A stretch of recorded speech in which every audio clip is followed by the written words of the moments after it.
which is literally anjay, anjir, bejir gitu. Bukan second choice, karena second choice itu sakit. Nah, jadi FOMO ya. siapa orang itu, guys? Siapa orang?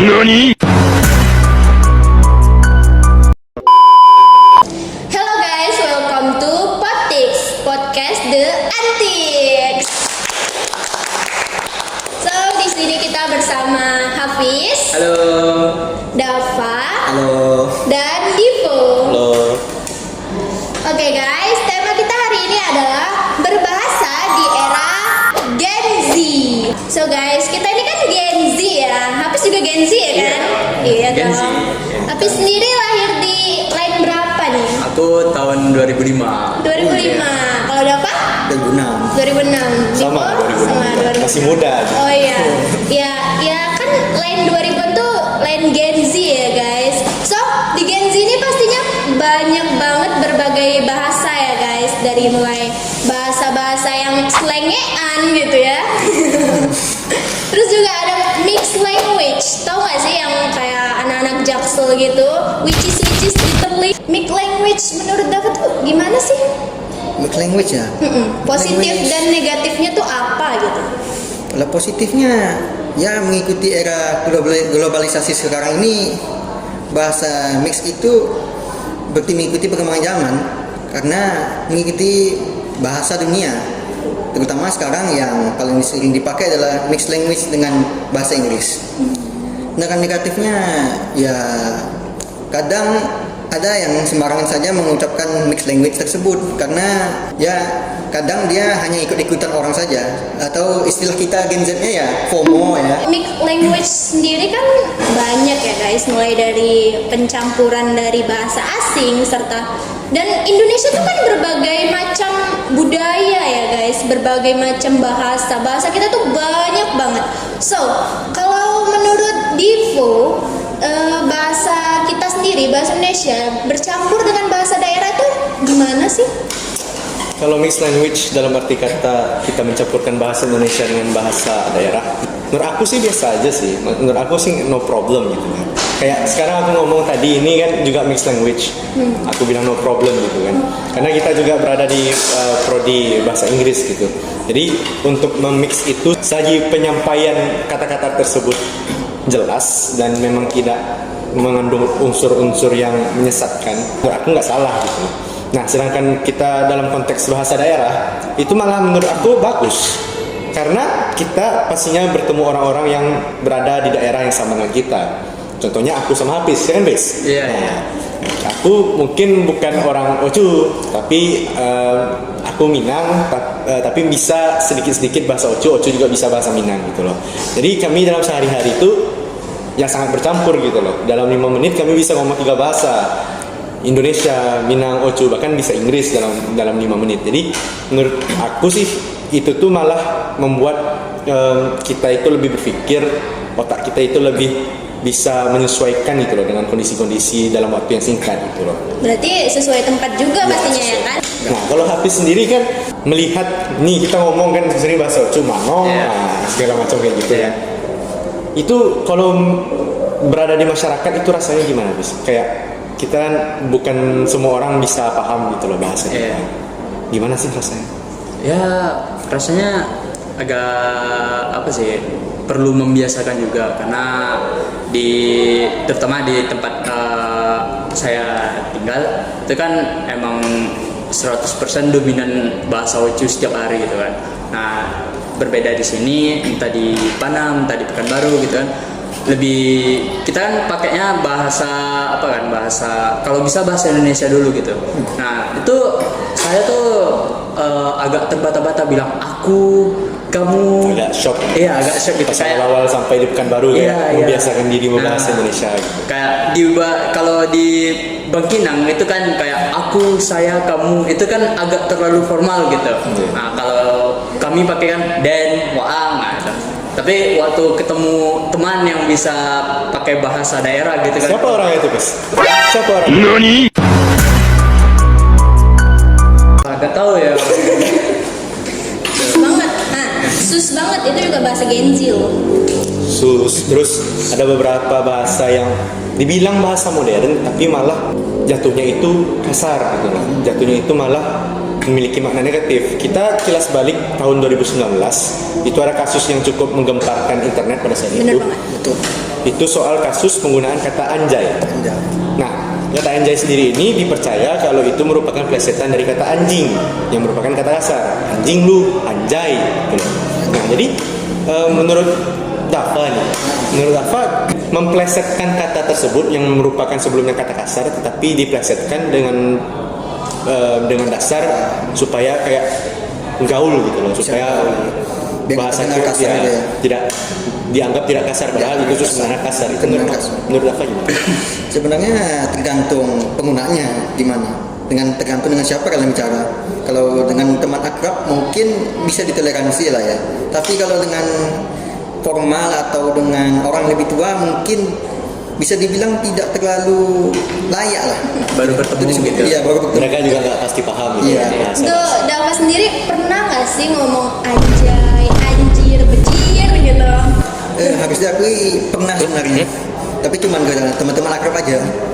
Kalau yang lebih tua tentu harus lebih sopan biar nggak dianggap gimana gitu ya.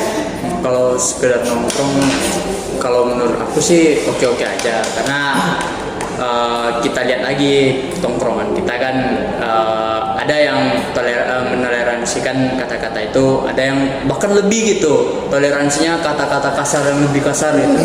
Karena fenomenanya nih kalau di tongkrongan itu cara bonding orang nih gitu. Ya, lebih dalam arti kata mencairkan suasana. Iya, lebih dekat orang nih kayak Karena kalau kita sopan-sopan, ya bahasanya kayak aneh gitu. Semakin kasar semakin dekat ke orangnya. Nah, gitu. Tapi itu kadang orang nggak bisa membedakan, kayak orang nih dari tongkrongan ini nih yang dari bahasa kasar terus pergi ke yang bahasa sopan. Dia nggak bisa bedakan nih, waktu di tongkrongan kasar, tongkrongan yang sopan dia pakai bahasa kasar gitu. Itu dilarang, nggak boleh. Karena memakai bahasa kasar itu kita harus lihat situasi juga gitu. Di milenial tuh kan ada TTM ya. Nah, kalau di Gen Z ini ada namanya HTS. Nah itu lagi, kalau di masa-masa Gen Z ini kan kayak penggunaan bahasa mereka ini lebih suka mensingkat-singkat itu. Kayak Yang ya di YG gitu. HTS. ya kalau untuk dalam konteks chatan atau tertulis kayak yang YG, tidur TDR, terus kayak malas MNS, nah, nggak apa-apa GPP. Nah menurut Yuna nih, Yuna kan sebagai Gen Z juga pastinya ngelakuin itu juga, kayak ngechat orang pakainya singkatan-singkatan, kalau lagi bad mood disingkat-singkat, vokalnya kadang nggak ada, hal kayak gitu.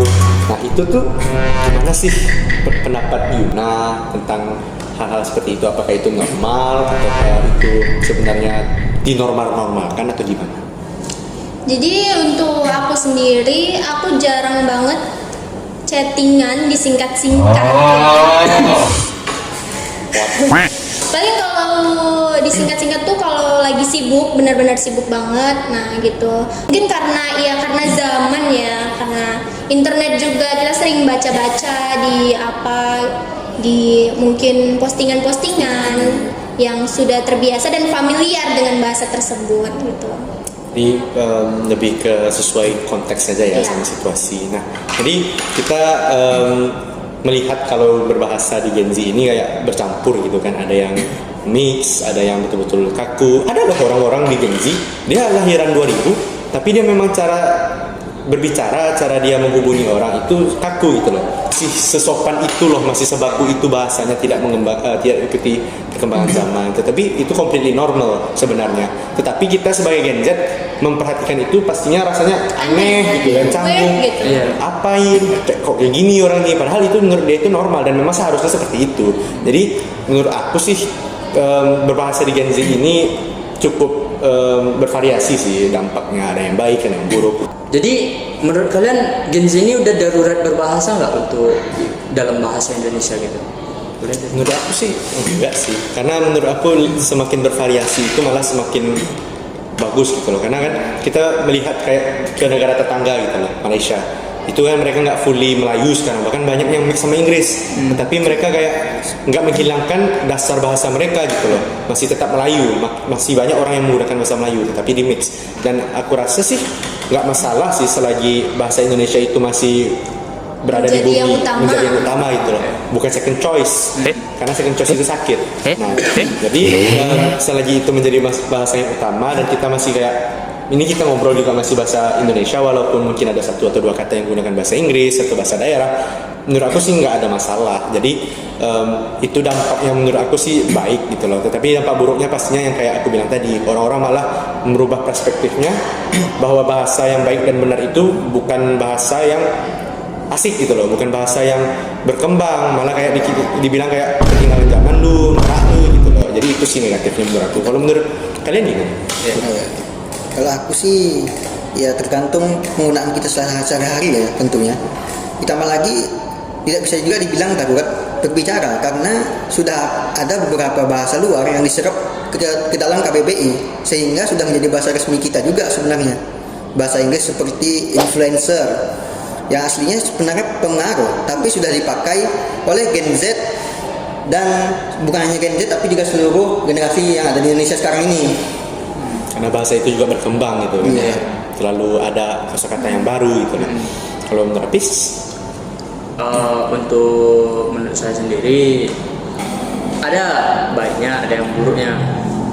Untuk masalah mixed language, kita terkadang berbeda cara hidup, berbeda cara berbicara, dan kosakata kita pun kan berbeda-beda gitu. Ada yang menguasai kosakatanya banyak, ada yang enggak. Jadi untuk kita menutup kosakata kita yang kurang ini, terkadang orang pakai bahasa-bahasa, entah itu bahasa daerah, entah itu bahasa Inggris gitu. Jadi menurut aku sih mixed language ini nggak masalah selagi dalam konteks yang betul, bukan cuman asal-asalan, cuman biar keren aja gitu. good FOMO. Iya, Setuju FOMO sih. gitu. Mixed language itu ya oke-oke aja sih ya. Ya seperti yang Divo, Dava, dan Hafiz bilang tadi, itu nggak masalah dan sesuai juga dengan umur, sesuai dengan sama siapa kita berbicara gitu ya. Bukan, kita nggak bisa buat bahasa-bahasa yang biasa kita pakai ke teman itu kepada guru, kepada orang tua, dan kepada orang-orang yang seharusnya kita hormati. Tuh, kita pastinya bisa memilah-milah bahasa itu sendiri. Walaupun kita Gen Z ini lebih banyak FOMO, tapi kita masih bisa memfilter bahasa itu sendiri. Ya, gitu Maksudnya sih. dengan perkembangan zaman juga Iya. kita Iya. bisa tahu gitu loh. Misalnya kayak, oh ini bahasanya baku atau enggak sih, kita bisa searching, udah gitu kan, nggak kita dapat. Jadi gitu sih. Oke. So, terima kasih buat pendapat-pendapat kalian semua tentang berbahasa di era Gen Z ini. Jadi, podcast kita berakhir sampai di sini. Sampai jumpa dan jangan lupa nonton podcast-podcast teman kita yang lainnya ya. Dadah. Dadah.